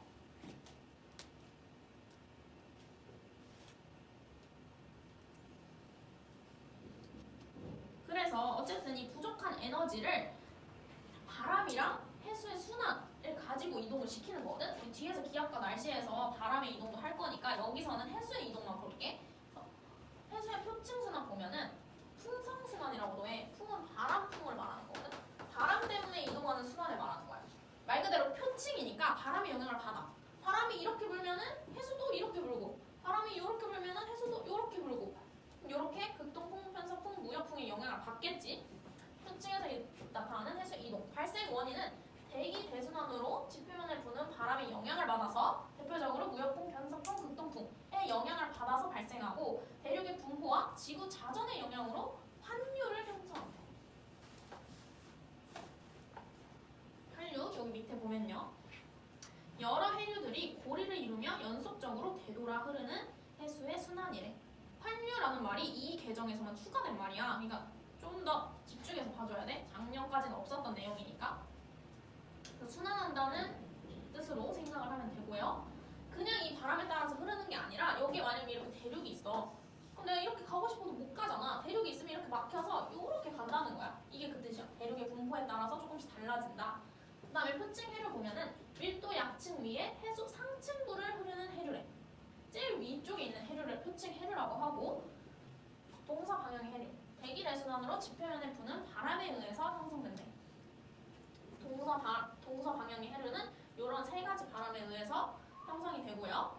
그래서 요거는 사실 이렇게 글로 보면은 좀 헷갈려서 그냥 바로 그림을 볼게. 그림을 보고 글은 그냥 가볍게 읽어보면 되거든. 봐봐, 내가 아까 그림 그렸다시피 대기 대순환이 요렇게 이루어져 있어. 0도부터 30도까지는 무역풍, 편서풍, 극동풍. 근데 요거 화살표도 기억을 당연히 해줘야 돼. 요렇게 그 다음에 남반구는 완전히 데칼코마니니까 요거랑 반대로 0도를 기준으로 찍어 누른다 생각하면 돼. 그러면 딱 봤을 때 크게 태평양에 있는 해수의 순환이랑 대서양 해수의 순환이 있어. 태평양 해수의 순환은 지금 일단은 0도부터 30도까지는 요렇게 흐르잖아. 그러니까 이쪽 방향으로 흐르는 해류가 생기고 그 다음에 이렇게 쭉 가다 보면 대륙에 막혀. 그래서 위로 이렇게 올라가. 대륙에 막혀가지고 요렇게. 그 다음에 얘도 이렇게 흐르다가 남반구 보면 이렇게 흐르다가 대륙에 막혀서 이렇게 아래로 내려가. 그러다가 위로 올라가면은 30도에서 60도 지역에 도달한단 말이야. 그럼 여기서는 이제 편서풍이 흐르잖아. 편서풍이 불잖아. 그럼 오른쪽으로 이렇게 가는 거야. 오른쪽. 그러다가 다시 또 대륙에 막혀서 내려오게 되는 거지. 그래서 이렇게 계속 도는 환류가 형성되는 거야. 이런 순환되는 환류라고 하고 그다음에 마찬가지로 남반구도 똑같아. 이렇게 쭉 가다가 다시 올라. 그래서 북태평양에 생기는 해류, 남태평양에 생기는 해류 이렇게 두 가지가 크게 있고요. 그 다음에 내가 여기 그림에는 없지만 대서양도 해류가 있어. 대서양 부분 그려줄 테니까 오른쪽에 그려봐.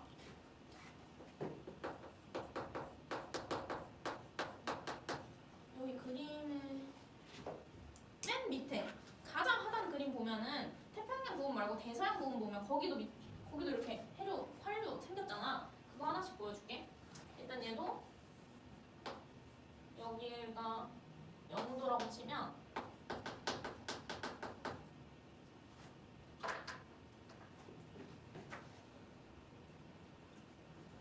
남적도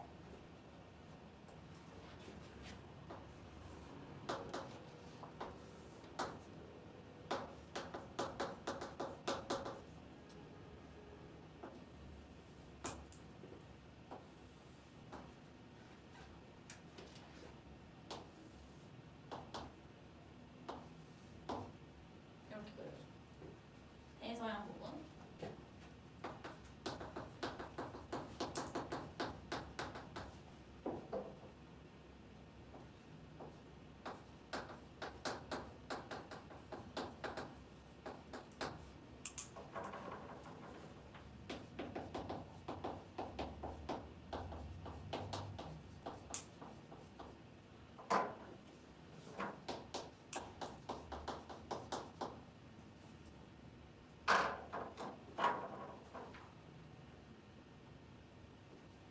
그래서 우리는 크게 총 4개의 활류를 외우면 돼.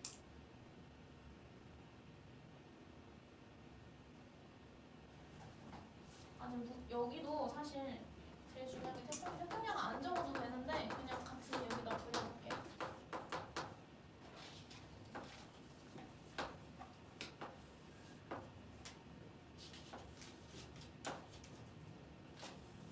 그리고 내가 이 색깔로 표현한 거는 난류랑 한류를 표현한 거야.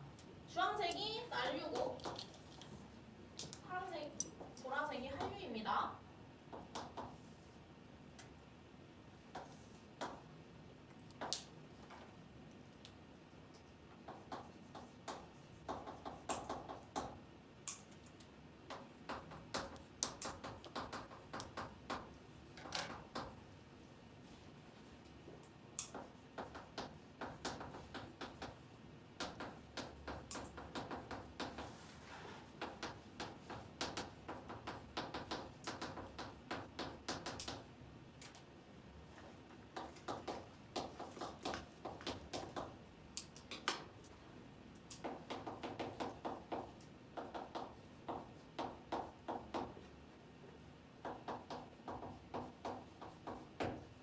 총 이렇게 4가지 해류를, 4가지 아니고 16가지 해류를 다 외우고 있어야 돼. 근데 여기서 겹치는 것도 있어. 얘는 지금 위아래가 다 남적도고 또 얘도 여기 남북순환이라서 겹치는 애들이 있어서 완전히 16개는 아니거든. 이거 내가 이렇게 하나로 그렸지만 이렇게 남적도 하나, 뭐 이렇게 남적도 하나, 그래서 2개 이렇게 흐른다고 생각하면 이렇게 흐르면서 이렇게 한 번, 뭐 이렇게 한 번. 그래서 외울 게 많다는 게 이 파트야. 엄청 많잖아. 해류 이름이 다 외워야 돼. 완전 다 꼼꼼하게. 그래서 가장 많이 나오는 파트는 사실 태평양. 이거 2개는 진짜 너무 필수로 그냥 자다고 빼면서 말해야 되고, 이거 2개 완전 필수로 외워야 되고, 그 다음에 대서양이 여기까지는 완전 필수야. 그래서 우리 겨울방학 할 때 사실 이거 3개만 외워도 된다라고 했었는데 내신할 때는 이것도 나온다고 했잖아. 이게 나오는 학교도 있고 안 나오는 학교도 있는데 안 나오는 학교들이 더 많은데 작년에 상일고인가?에서 벵겔라 해류 이게 나왔었단 말이야. 그래서 완전히 무시할 수는 없어. 어렵게 나오면 충분히 낼 수 있으니까 지역적으로. 그러니까 우리는 그냥 다 외워주자. 뭐 몇 개 안 되잖아. 브라질, 벵겔라 이거 2개만 더 외우면 되니까. 둘 다 비읍이라서 조금 더 외우기 쉽거든. 이렇게 다 외워줘야 되고 이게 그냥 해류 이름이야. 또 이름이 뭐 그렇게 어렵지 않아. 여기는 적도인데 북이라서 북적도. 그다음에 여기 태평양의 북쪽이라서 북태평양. 남적도. 그럼 여기 남극 쪽이라서 남극순환. 그 다음에 여기는 일본의 쿠로시오 해류, 쿠로시오라는 지역 옆에 있어서 쿠로시오 해류라고 하고, 여기는 캘리포니아 옆이라서 캘리포니아. 간단해. 여기는 오스트레일리아의 동쪽이라서 동오스트레일리아 해류. 그럼 여기도 페루 근처라서 페루 해류. 이런 식으로 말을 하거든. 요렇게는 완전 필수로 기억해줘야 되고요. 그 다음에 하나만 더 기억해야 될 거. 이 방향까지도 알아두면 좋아. 지금 얘는 여기다가 시계 방향. 지금 시계 방향으로 흐르지.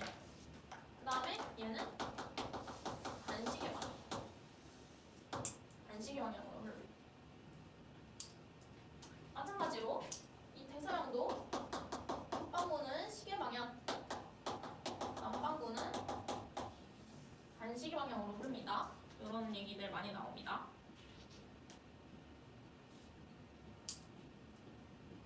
자, 계속 말하면서 집 가서 계속 외우면 돼. 목적도 부르시오. 여기 카나리아라고 썼지?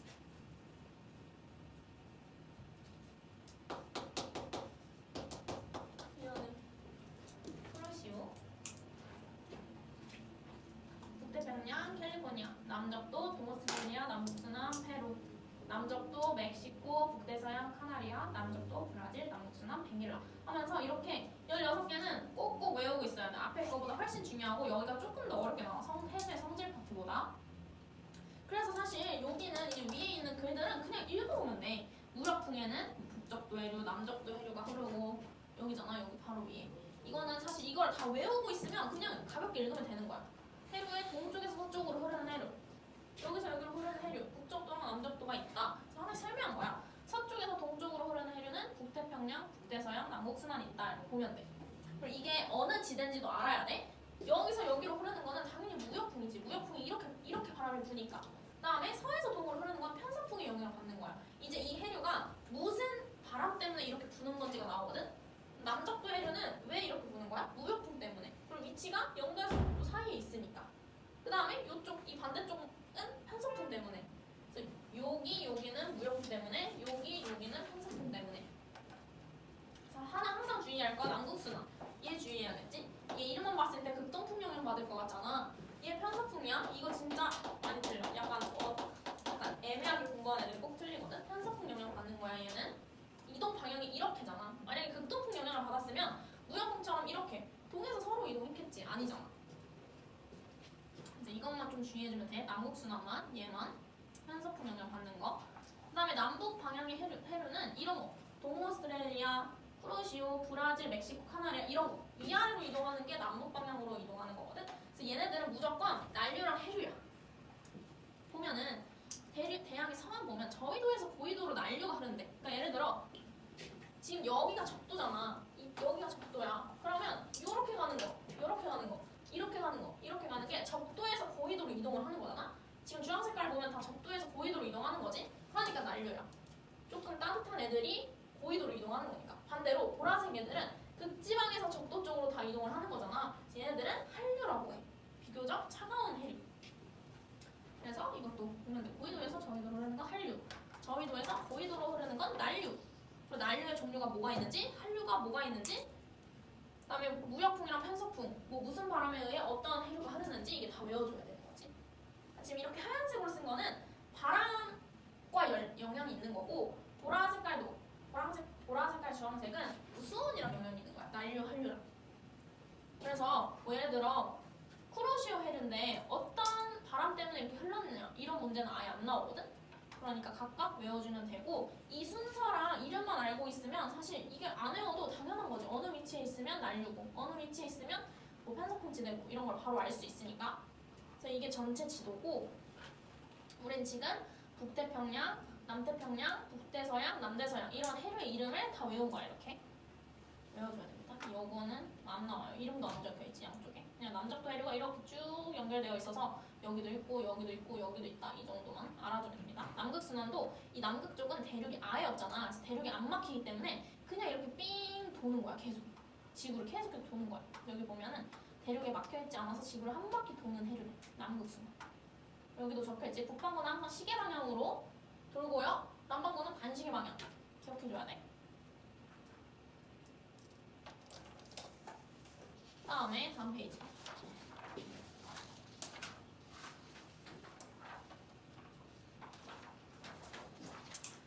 자, 해수의 전 세계 표층순환. 전 세계는 아열대순환, 아한대순환, 남극순환, 대양간순환 등으로 연결되어 있대. 지금 이 그림 자체가 이 계정에 추가된 그림이거든.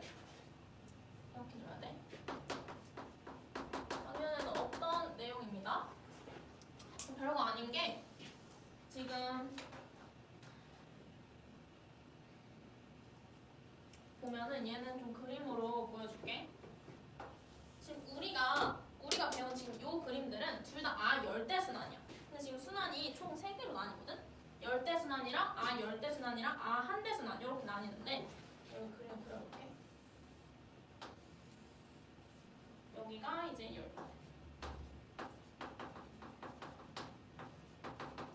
이거는 그냥 가볍게 보면 돼. 적도 0도고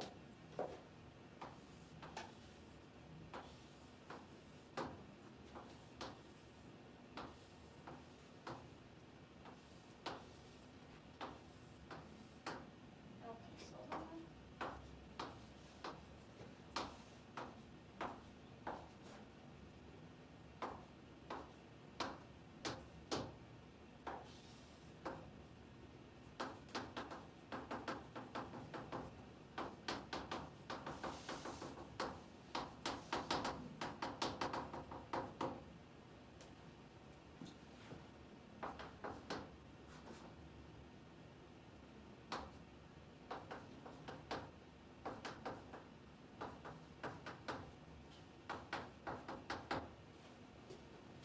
자, 이렇게 보면은 방금 우리가 한 이 순환들은 다 아열대 순환이야. 그러니까 우리는 아열대 순환만 대표적으로 외우면 되거든. 그러니까 여기 이 파트.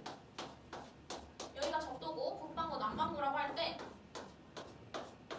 이 아열대 30도에서 뭐 60도 사이에 흐르는 순환은 아열대 순환이라고 하거든. 그래서 방금 우리가 외운 게 다 여기 파트고 순환이 그렇게 간단하게 하나하나씩만 있는 게 아니야. 이 아열대 순환 사이에 적도랑 요 북적도 해류, 남적도 해류 사이에 이 적도 반류라는 이 반대쪽으로 흐르는 그런 해류가 있거든. 왜냐면 다 편속도 때문에 다 왼쪽으로 이동해서 이쪽이 수심이 이렇게 높아져.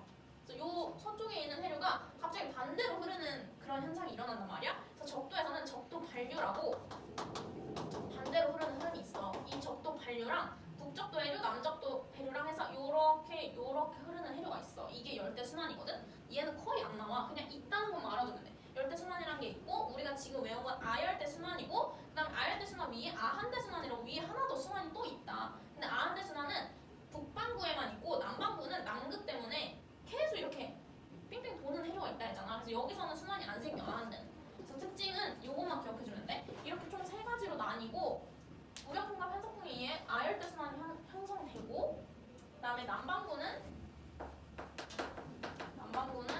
아한대가 없다. 요거 기억해주고 바람의 영향으로 위도의 평양에 흐르는 해류가 대륙에 막혀서 독립된 환류를 형성한대. 대륙 때문에 원래 쭉 이동해야 되는데 회충순환은 서로 연결되어 있다. 요거까지도 중요한 거지. 그러니까 아한대랑 아열대랑 완전 따로 독립된 순환이 아니고 이 아열대 순환은 여기서 예를 들어 북태평양 순환이 요 북태평양이잖아. 이 북태평양이 아한대 순환이랑 또 연결돼서 이렇게도 된다는 거야. 둘이 연결되어 있다. 그래서 이 밑에 보면은 요건 이제 우리나라 주변의 해류야. 자, 아까 우리 요거 했지. 태평양에서 쿠로시오 해류 했어. 근데 태평양의 이 왼쪽은 여긴 우리나라가 있어. 그치? 이렇게. 그리고 쿠로시오는 일본 지역이란 말이야. 그럼 쿠로시오 해류가 우리나라에 영향 당연히 끼치겠지? 그래서 크게 확대해서 보면은 이게 쿠로시오 해류야. 우리나라는 여기 있어. 일본이 여기 있고. 각각 다 봐야 돼. 쿠로시오 해류는 북상하는 해류고 한반도 주변의 난류의 근원이래. 고온 고염의 해수로 구성된다. 그다음 요것도 계속 자주 보면 그냥 외워질 거야. 대마 난류는 쿠로시오 해류의 일부가 대마도 지역을 갈 때 요렇게 지류가 되는 거야. 여기가 이제 대마 난류래. 지류라고 하면 이 해류의 일종이라는 거야. 갈라져서 생기는 거. 가지처럼 생각하면 돼.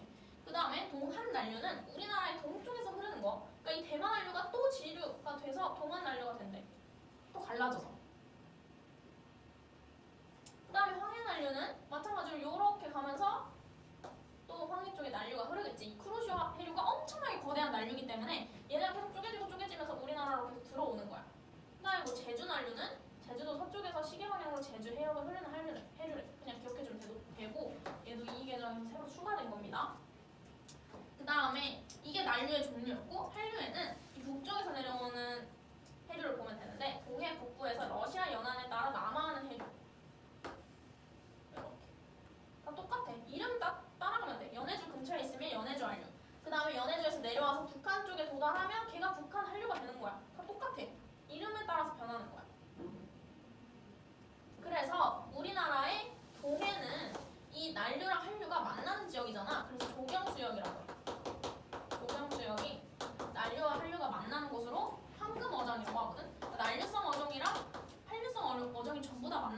엄청나게 많은 물고기가 잡히는 거야.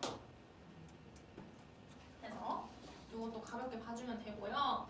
그 다음에 이거 제일 중요해. 난류와 한류의 성질. 난류는 저위도에서 고위도로, 한류는 고위도에서 저위도로 가고요. 난류의 특징. 수온이 높고 염분이 높고. 우리 난류 기준으로 외울 거야. 그 다음에 용존산소량 많고 영양류 많고 플랑크톤 많다. 그럼 한류는 다 반대야. 난류니까 당연히 수온은 높겠지. 한류는 낮겠지. 그럼 염분도 높아요. 물이 뜨거우니까 조금 더 염류가 뭐 잘 녹는다 이런 식으로 생각하면 돼. 그다음에 용존산소량은 아까 말했지만 수온이 낮으면 낮을수록 잘 녹잖아. 그러니까 얘가 많아. 한류가 많고 영양염류도 수온이 낮을수록 많고 플랑크톤도 낮을수록 많아. 이 산소량이 많으면 이 플랑크톤이 살 수 있는 환경이 잘 충족되기 때문에 플랑크톤도 많고 얘네가 먹고 사는 영양염류도 많아. 그래서 요거 특징 기억을 해주세요.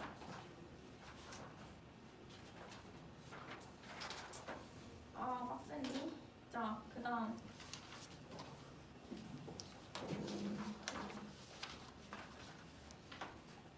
우리 일단은 최대한 해보고 못하는 거는 영상으로라도 하자. 자, 우리 이제 방금 표층순환 했잖아. 표층순환은 표층에서 흐르는 해류의 흐름이거든? 그래서 바람 때문에 일어난단 말이야? 근데 이제 심층순환이라는 것도 배워. 심층순환은 깊숙한 곳에서 일어나는 순환이기 때문에 바람의 영향을 안 받아. 거긴 바람이 안 불잖아. 그래서 뭐 때문에 일어나냐면 아까 앞에서 해수의 성질 배웠잖아. 거기서 일어나는 그 밀도. 열, 염순환이라는 게 열이 수온을 말하는 거고 염이 염분을 말하는 거야. 그러니까 수온과 염분의 변화로 인해서 밀도가 변하면서 밀도가 높은 애들은 가라앉고 낮은 애들은 위로 올라가면서 둘이 섞인다. 그러면서 순환이 일어난다라는 거거든. 표층에서 밀도가 높아진 해수가 심해로 가라앉아 일어나는 순환이래. 그래서 아까 표층순환이랑 완전 다르지? 표층은 풍성순환이었어. 바람 때문에 일어나는 거. 발생 원인은 수온과 염분에 따른 밀도 차.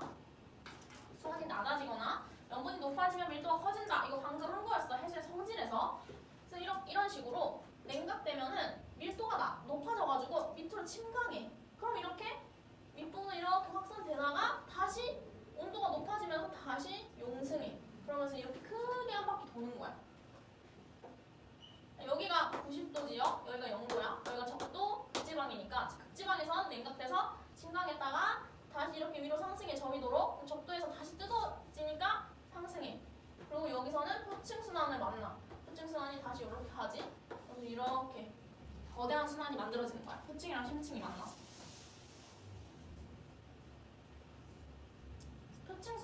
심층순환은 표층순환보다는 조금 더 간단하거든. 자, 심층순환 하기 전에는 수계라는 말을 알아야 되는데 오른쪽에 보면은 수계는 염분이랑 수온이 일정한 그런 해수 덩어리래. 염분이랑 수온이 거의 동일한 그런 해수 덩어리를 수계라고 하고요. 뒤에서는 이제 기온이랑 습도, 성질 비슷한 공기 덩어리를 이제 기단이라고도 해. 이건 이제 뒤에서 할 거고 수계라는 걸 알면 되는데 성질이 다른 덩어리랑 만났을 때 서로 잘 섞이지 않고 밀도가 큰 것은 아래로, 작은 것은 위로 이동한다. 이게 이제 수계의 가장 큰 특징이야. 그러니까 서로 밀도가 다를 때 섞이는 게 아니고 큰 애는 아래로, 작은 애는 위로 올라가면서 순환을 한다는 거야.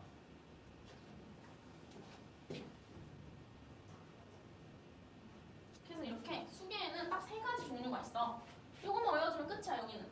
자, 수계 보면은 수온과 염분이 거의 같은 해수 덩어리로 성질이 다른 수계는 서로 쉽게 섞이지 않는다. 서로 쉽게 섞이지 않고 밀도가 큰 애는 아래로, 작은 애는 위로 올라간다. 그래서 수온과 염분은 상당 기간 일정하게 유지가 된대. 변하지가 않고 안 섞이니까. 수계의 성질. 심층순환은 수온약층 아래에서 표층순환에 비해 매우 느리게 일어나기 때문에 그 흐름을 직접 관측하기가 어려우므로 수계의 성질을 측정하여 알 수 있다. 그러니까 표층순환은 바람 때문에 이동하는 거니까 당연히 빨리빨리 이동하지만 심층순환은 자기들이 알아서 밀도 때문에 혼자서 가라앉고 혼자서 올라오는 거란 말이야. 그러니까 훨씬 더 오래 걸려. 근데 대표적으로 3개의 수계가 있거든. 남극 중충수, 남극 저충수, 북대서양 심층수. 이렇게 3개의 수계가 있는데 이것만 기억해주면 심층순환은 끝이야. 요거는 이 3개의 수계를 아까 배운 TS도에 표시를 한 거야. 딱 봤을 때 저충수가 가장 밀도가 크지? 이쪽 오른쪽 하단에 있으니까 그 다음에 심층수, 그 다음에 중충수. 그러면 얘가 가장 밑에 있고 그 다음에 심층수, 그 다음에 중충수 순으로 있다는 거 확인할 수 있겠지?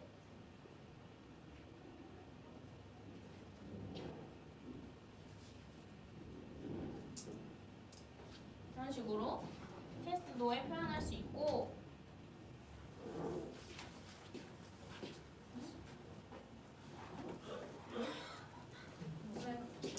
지금 나 수업 중이라서 이거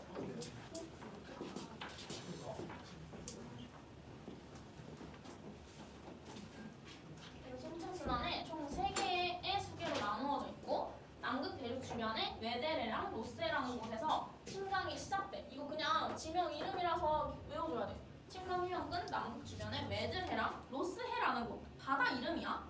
여기서 침강을 하는데 주로.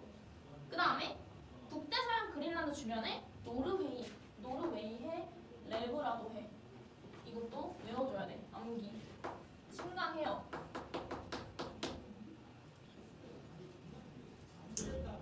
심층순환에서 나타나는 수계는 총 3가지밖에 없고요. 심층순환은 이거 3가지만 외워주면 돼. 편층순환은 요거 16가지 외워줘야 되고 각각 보면은 북대서양 심층수는 그린란드 남쪽의 레브라도해와 동쪽의 노르웨이해에서 가라앉아 형성된대.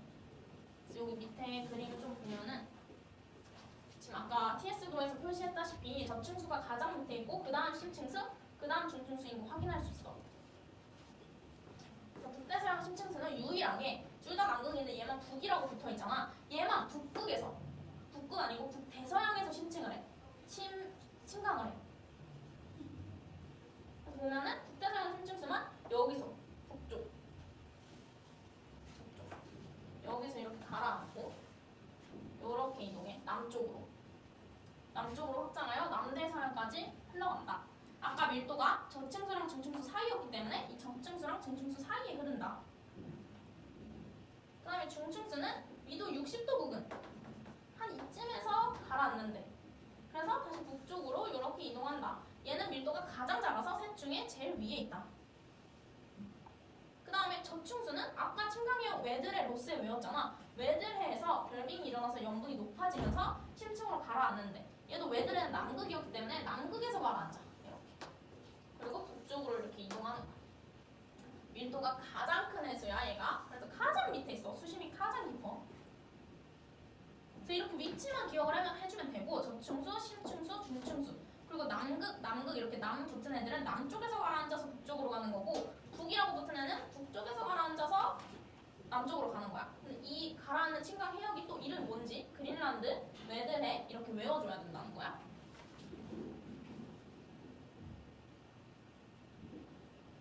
자, 그래서 사실 마지막 페이지는 그냥 읽어봐도 되거든.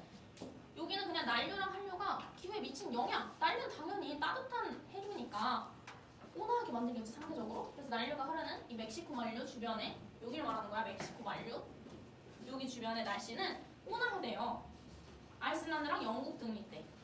한류에 영향 끼치는 페루 해류, 벵겔라 해류. 요 한류에 영향 끼치는 남아메리카 서해안, 남아프리카 서해안. 여기는 상대적으로 서늘하대. 같은 위도에 비해. 이거 그냥 읽어보면 돼. 그다음에 마지막 페이지 보면은 다 했어.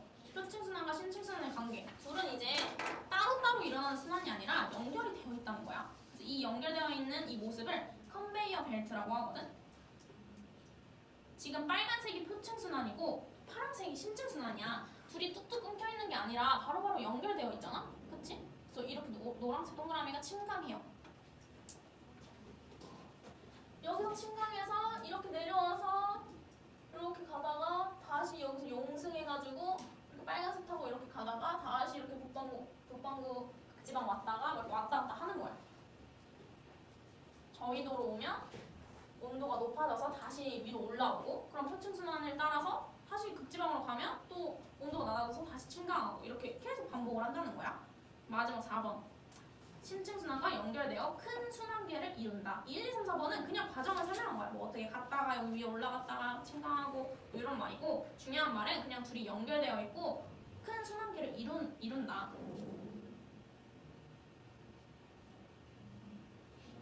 그래서 심층순환 역할도 마지막으로 읽어보고 끝낼게요. 전 지구에서 일어나는 순환이래. 심층순환은 거의 모든 수심과 모든 위도에 걸쳐 일어나며 해수의 물질과 에너지를 순환시킨다. 아까 이 순환이 일어나는 이유가 뭐라 했어? 과잉 에너지를 부족 에너지 쪽으로 이동시켜주기 위해 얘가 이동하면서 열 에너지를 다 이렇게 확산시키는 거야. 그 다음에 열 에너지를 수송한다. 심층순환은 표층순환과 연결되어서 저위도에 남는 열 에너지를 고위도로 수송하여 위도별 에너지 불균형을 해소시킨다. 이 2번이 가장 중요한 그런 역할입니다. 이거 서술형으로 많이 나오거든? 심층순환의 역할을 뭐 3가지 쓰시오. 이렇게 진짜 나왔어, 작년에. 이런 거 다 기억해주면 좋겠죠? 그 다음에 물질 공급. 심층순환은 용존 산소가 풍부한 표층의 수를 심해로 운반하여 산소를 공급하고, 아까 말했잖아. 산소는 표층에 많았잖아. 바로 녹아 들어가니까. 이게 심층순환으로 섞이면서 심해에도 운반이 되는 거야. 그 다음 심해의 영양용료를 표층으로 운반하여 해양생물이 살 수 있도록 해준다. 마지막으로 심층순환이랑 표층순환은 연결되어 있기 때문에 하나라도 약해지면 나머지도 약해져. 심층이 약해지면 표층도 약해지면서 지구의 기후의 변화가 생기죠. 왜냐면 과잉에너지를 부정에너지 쪽으로 이동을 못 시키니까 지구온난화가 더 심화되고 특정 지역은 온도가 너무 높고 특정 지역은 너무 낮고 이런 현상이 나타난다. 뭐 빙하기 같은 게 생기는 거지. 그래서 아래도 그냥 읽어보시면 됩니다. 오늘 너무 빡셌지만 일단은 다 끝냈고 오늘 숙제는 완전 41조까지 많아 얘들아. 천천히 열심히 차근차근 해야 돼.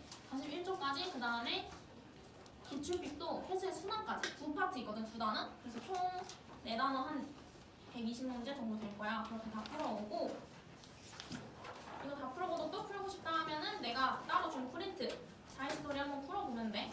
일단 오늘은 사실 어려운 파트가 아니라서 고3 기출은 안 풀어줬어. 뭔가 문제풀이 할 게 없고 그냥 암기하면 다 풀 수 있는 내용이잖아. 보다시피.